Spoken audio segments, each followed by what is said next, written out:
வணக்கம். நான் பார்த்தேன் சமைத்தேன் அன்னபூர்ணி. உங்களுக்கெல்லாம் ஒரு சர்ப்ரைஸு. யூஸ்வலாக எங்கள் வீட்டில் நான் தானே உங்களுக்கு சமைச்சு காமிச்சிருக்கேன். சிலப்போ சம்டைம்ஸ் என் பையன் சமைச்சிருக்கான். ஆனால் எனக்கு அதிசயமாக எங்கள் ஹஸ்பண்ட் வந்து சமைக்கிறார்.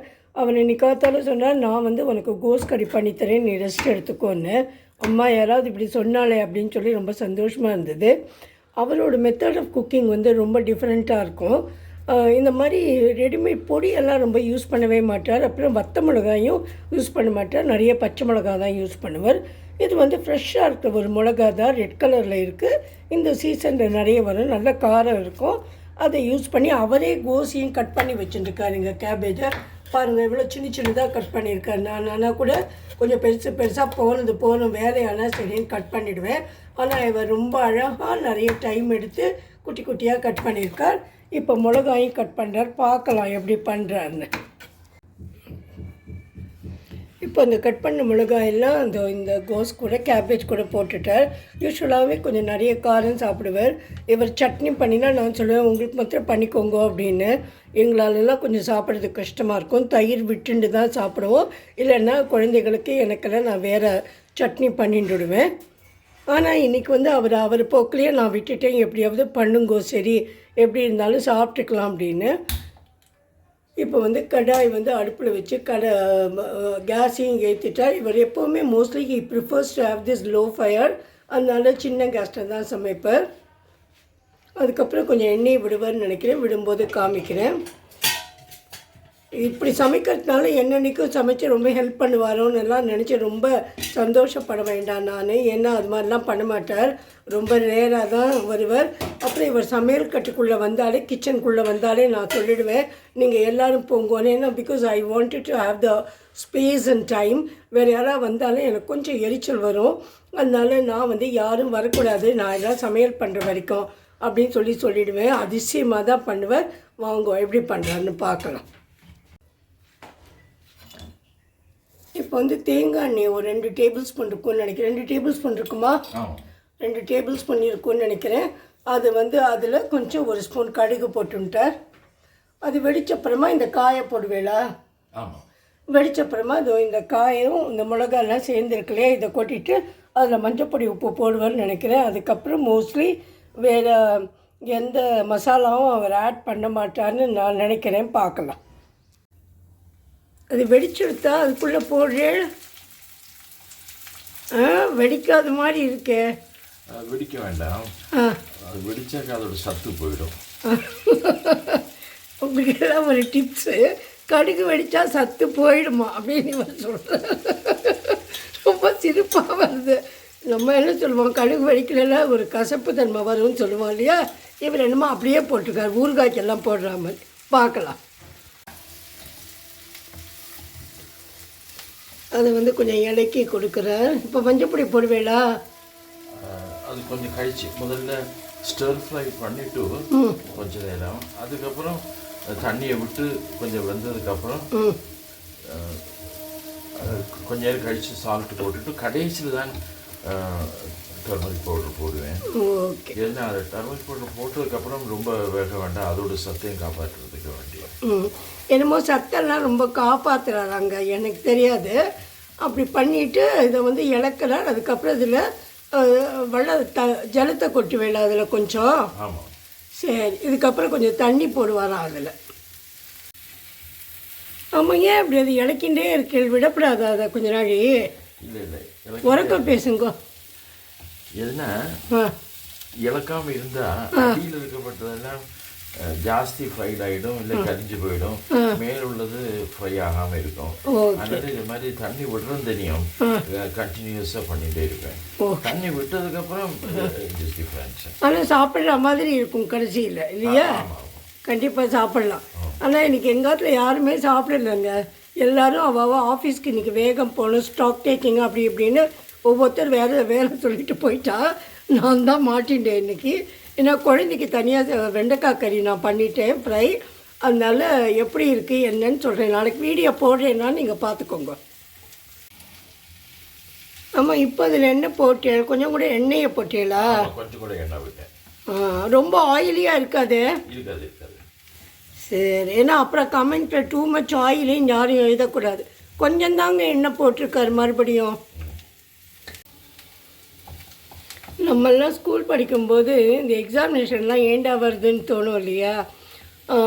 இப்போ அதே மாதிரி தான் எனக்கு தோன்றுறது. எவ்வளவு பாடம் ஃபைனல் எக்ஸாமில் சொல்லி கொடுத்து மாறவே இல்லை. ஒரே தலைவலி வந்துடுறது. பாவமாக இருக்குது குழந்தைகளை பார்த்தாக்கா. ஒன்று வந்து அவள் படிக்கவும் வேண்டியதாக இருக்குது, அந்த டயத்துக்குள்ளே முடிக்கவும் வேண்டியதாக இருக்குது. And they are very conscious. எங்கேயாவது மார்க்கு குறைஞ்சி போயிடுமோ, நம்ம சரியாக பர்ஃபார்ம் பண்ண முடியாதோன்னு. அதனால் ஒரு 1 வீக்காக ரொம்ப இது பாடம் சொல்லி கொடுக்குறது. எப்படா இந்த ஆனுவல் எக்ஸாம் முடியும் அப்படின்னு தோணி போயிடுது எனக்கு. நிறைய பாடங்கள் இருக்குது, நிறைய கிராமர், இந்த சேஞ்ச் ஆஃப் சென்டென்சஸ்லாம் காம்ப்ளெக்ஸ் டு சிம்பிள் டு காம்பவுண்டுங்கிறதெல்லாம் கொஞ்சம் கஷ்டமாக தான் இருக்குது. ஆனால் குழந்தைகள்கிட்ட அது சொல்லவும் முடியலை. அதனால் இப்போ எக்ஸாமினேஷன் டைம்னாலே ப்ரெஷராக தான் இருக்குது. எனக்கே இவ்வளோ ப்ரெஷராக இருக்குது. குழந்தைக்கு எப்படி இருக்குமோ என்னமோ தெரியல. இருந்தாலும் பாவம் அவன் நேற்று ராத்திரி முன்னாடி படிச்சுட்டு இருந்தான். நான் சொன்னேன், தலை செத்து நாளை தூங்கு, நீ நல்லா ரெஸ்ட் எடுத்துட்டு அதுக்கப்புறம் குளித்து பிரேக்ஃபாஸ்ட்லாம் சாப்பிட்டுட்டு மறுபடியும் ரிவிஷன் பார்க்கலாம் அப்படின்னு. Hope he will do well. நாளைக்கு எக்ஸாம். ப்ரே பண்ணிகிட்டே இருக்கேன் நானும். நீங்களும் என் குழந்தைக்காக ப்ரே பண்ணுங்க. அவன் நல்லா எழுதி கான்ஃபிடென்ட்டாக எழுதி. He is very confident. But ஏன்னா எல்லாமே நல்லா படிச்சிருக்கோம், அதனால அவன் நல்லா கான்ஃபிடென்ட்டாக தான் இருக்கான். Please all of you pray for him that he should retain his rank and he should get good marks and he should be happy-ன்னு. இப்போ கொஞ்சம் தண்ணி விட்டுருக்காரு அந்த கேபேஜில். ஃப்ளேமை லோ ஆக்க போகிறேன். ஓகே, கொஞ்சம் ஃப்ளேம் லோ ஆக்கிட்டு மூடி வைக்க போகிறாருன்னு நினைக்கிறத. கொஞ்ச நாளைக்கு அப்புறம் நம்ம அதை பார்க்கலாம். இப்போ தட்டை போட்டு மூடி இருக்காரு. எத்தனை நாளைக்கு அப்படி லோ ஃப்ளேமில் இருக்கணும்? Around 10 minutes. ஓகே, 10 minutes தான் அது வெந்து போயிடும் இல்லையா? ஆமாம். சரி, ஓகே. இப்போ கோஸ் கேபேஜ் வெந்துடுத்தா ஓரளவுக்கு? வெந்துட்டுருக்கு. ஆமாம். இது என்ன பண்ண போகிறேன் இப்போ? வெங்காயம் 2 கொண்டு வந்துருக்கேன் இல்லையா? ஆமாம். இதை கட் பண்ணி சின்ன பொடிசாக கட் பண்ணி வச்சுண்டு கடைசியில் அடுப்பை அணைச்ச உடனே அதோட மிக்ஸ் பண்ணிடுவேன். அப்போ அதுக்கு ஒரு சின்ன காரம் இருக்கும், ஒரு விறுவிறுப்பும் இருக்கும். இந்த வெங்காயம் வெந்துட்டாக்கா அந்த டேஸ்ட் சில பேருக்கு பிடிக்காது. இது நல்ல விறுவிறுப்பாக இருக்கும்.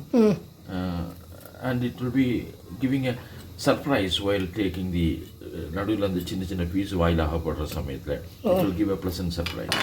ஓகே. இப்படி இது போடும்போது ஒரு பச்சை வாசனை அடிக்காதா? பச்சை வாசனை அடிக்காது. அதுக்கு பதிலாக கொஞ்சம் ஒரு விறுவிறுப்பு, ஒரு காரம் இருக்கும். ஓகே. இட் வில் கெட் ஃப்ரைடா? இதில் ஃப்ரைட் ஆகாது. அடுப்பு அணைச்ச உடனே போடுவேன். Okay okay. நான் இது வரைக்கும் இதை டேஸ்ட் பண்ணது இல்லைங்க. நான் ஃபஸ்ட் டைம் பார்க்க போகிறேன் எப்படி இருக்குன்னு. நான் பண்ணிவிட்டு உங்களுக்கு அப்புறமா சொல்கிறேன். இது உங்களுக்கு புரிஞ்சிருக்கும்னு நினைக்கிறேன். இதை அது கொஞ்சம் நல்லா வெந்ததுக்கு அப்புறமா இதை போட போகிறானா. ஏன்னா பாயில் ஆனாக்கா ஆனியன் அந்த டேஸ்ட் சில பேருக்கு பிடிக்காதுன்னு சொல்கிறார். முக்கியமாக இவருக்கு அது அவ்வளோ தூரம் ரசிக்காது. பார்க்கலாம் எப்படி இருக்கும் என்னன்னு. உறக்க பேசுங்க. இந்த ஐடியா எப்படி நான் உங்களுக்கு கிடைச்சது? யார்ட்டான்னு பார்த்தேடா பண்ணுறது ரெஸ்டாரண்ட்டில்?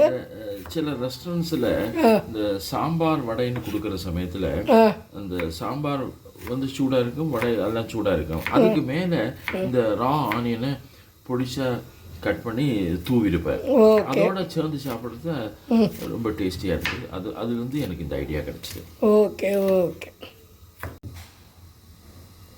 இப்போ அந்த ஆனியனை ஓரளவு கட் பண்ணி முடிச்சுட்டாருன்னு நினைக்கிறேன். ஒரு பீஸ் தான் பாக்கி இருக்குது.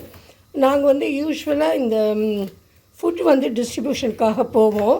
அது காலங்கத்தால் 6 மணிக்கு we have to be in that place. அது மாதிரி போகணும். 4 மணி 3 மணிக்கெல்லாம் எழுந்து பண்ணணும். 50 இட்லி 100 இட்லிலாம் பண்ணும்போது நான் ராத்திரி பூரா அந்த இட்லி ஏன்னா வேகணும் இல்லையா, நம்ம பேக் பண்ணணுமே, அது பண்ணுவேன். அப்புறம் சாம்பார் நான் பண்ணிவிடுவேன். பருப்பு ராத்திரி 1 மணி அந்த வாக்கில் வேக வச்சுப்பேன். இவர் ஒரு தடவை சட்னி அரைச்சார், இந்த தேங்காய் சட்னி. அதில் என்னெல்லாமோ போட்டார். ஆக்சுவலாக அன்றைக்கி எனக்கு ரொம்ப முடியல, டைம் இல்லை, வேறு ஒன்றும் இல்லை. அப்போ இவர் நான் அரைக்கிறேன்னு சொல்லி 2-3 தேங்காயை அந்த அந்த தேங்காயை அதுலேருந்து கீறிட்டு இவர் அரைச்சார். அதை சாப்பிட்டுட்டு எல்லாருமே சொன்னால் மல்லிப்பூ இட்லியும் இந்த சட்னி வந்து ரொம்ப நல்லா இருக்குன்னு சாப்பிட்டு எல்லாருமே சொன்னால் அது வந்து ஒரு ஃப்ரீ டிஸ்ட்ரிபியூஷன் தான். அதுக்கப்புறம் ஒருத்தர் வந்து என்கிட்ட கேட்டார், நீங்கள் என்ன கேட்ரிங் பண்ணுறீங்களான்னு. நான் சொன்னேன், இல்லை கேட்ரிங் பண்ணலை, ஆற்றுல சமைக்கிறது தான். இது மாதிரி ஒரு 2 மாதத்துக்கு ஒரு தடவை பண்ணுறது வழக்கம் என் பையன் சொல்வதுனால அப்படின்னு. அப்போ அவர் வந்து இந்த சட்னி வந்து எனக்கு ரெசிபி சொல்லுங்க அப்படின்னு சொல்லி இவர்கிட்ட கேட்டார். அதை கேட்கும்போது எனக்கு ரொம்ப சந்தோஷமாக இருந்தது. இப்போ வந்து அதை இலக்கின்னு இருக்கார். இது அந்த கேபேஜை கொஞ்சம் கூட தண்ணி ஆட் பண்ணி கொடுத்துக்கிறார். அதில்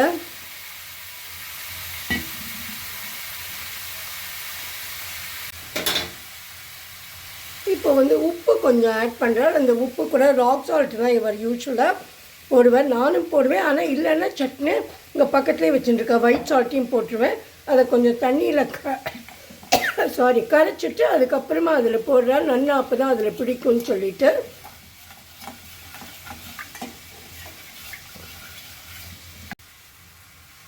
இப்போ அந்த உப்பு தண்ணியை வந்து அதில் கொட்டிட்டார். கொஞ்சம் இலக்கு வேலை அப்போது. ஆமாம், ரொம்ப தண்ணி போடாதீங்க, அப்புறம் தண்ணியாக ஆகிட போகிறது கூட்டு மாதிரி.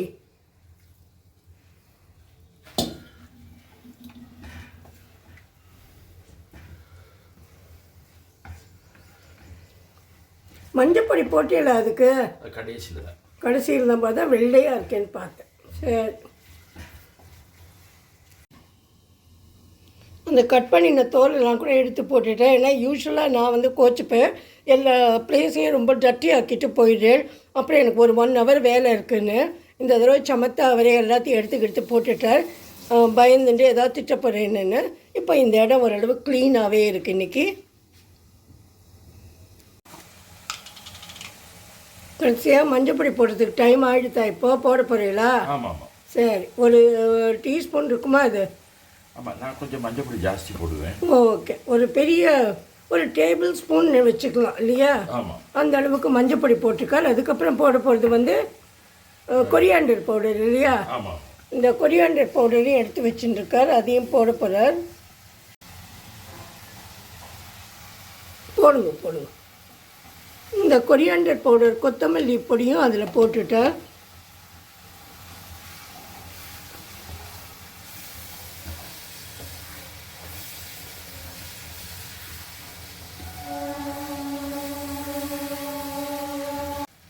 கொஞ்சம் அதில் பெருங்காயமும் போடுறார்.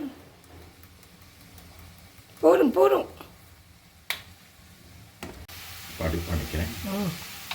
இப்போ வந்து இந்த வெங்காயத்தை போட போகிறீங்களா? ஆமாம், அடுப்பு அணைச்சாச்சு. அணைச்சதுக்கப்புறம் போடுறேன்.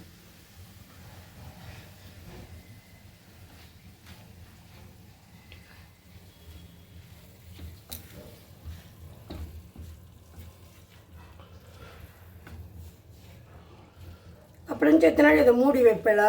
ஆமாம். சரி, I think that it is over இல்லையா கறி? ஆமாம். இந்த பொடித்தோல் வந்து இப்போ ரெடி ஆகிடுது. தேங்காய் எதுவும் போட வேண்டாம் அதுக்கு? இல்லை, தேங்காய் போட, வெங்காயம் போட்டதுனால தேங்காய் போட வேண்டாம். சரி, இது வந்து கொஞ்ச நாளைக்கு அப்புறமா நான் வந்து காமிக்கிறேன் எப்படி இருக்குன்னு. ஏன்னா அந்த வெங்காயம் அதில் இருக்கு இல்லையா, அது கொஞ்சம் சேரட்டும், அது கூட சேர்ந்துட்டு அப்புறமா நம்ம பார்க்கலாம். இப்போ வந்து கேபேஜ் கறி வந்து ரெடி ஆகிடுது. இதை டேஸ்ட் பண்ணி பார்க்கலன்னா பார்த்துட்டு நான் அடுத்த வீடியோவில் உங்களுக்கு சொல்கிறேன். அடுத்த வீடியோ போடும்போது. தேங்க்யூ வெரி மச் நான் நீங்கள் பண்ணி கொடுத்ததுக்கு. வெல்கம். எனக்கு வேலை வந்து ரொம்ப சுலபமாகிடுது. ரொம்ப thanks. Okay, thank you very much for வாட்சிங். If you like this video please subscribe to my channel. Thanks a lot. I will meet you in my next video. Thank you.